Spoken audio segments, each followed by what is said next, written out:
Welcome to my channel. আজকে আমি তোমাদের খুব একটা মুখরোচক জিনিস দেখাবো। তোমরা সবাই মোটামুটি পছন্দ করো, ছোটো বড় সবার প্রিয় জিনিস ফুচকা।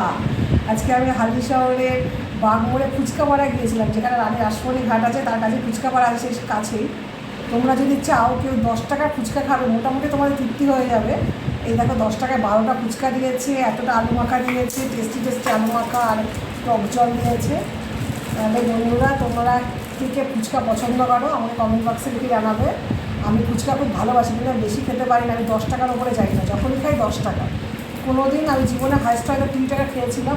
অনেক ফুচকা খেতে পারি, যেমন আমার ছেলে প্রচুর ফুচকা খেয়ে নেয়, 30 টাকারও একবারে খেয়ে নেয়। আমি অত বেশি খেতে পারি না। তাও তোমাদের যদি আমার এই ভিডিওটা দেখে ভালো লাগে, আর যদি তোমার মনে হয় যে তোমরাও ফুচকা খাবে এতগুলো, তাহলে হালি শহরে বাগমোড়ে ফুচকা বানায় চলে এসো। তৃপ্তি করে আর এরকম ফুচকা এদিক ওদিকে তোমরা যেখানেই খাও না কেন, এরকম ফুচকা তোমরা কোনোদিনও খেতে পারো না, আমি বলছি। তাই তোমরা চলে এসো। তাহলে রাখছি, bye, tata tata tata tata. হ্যাঁ।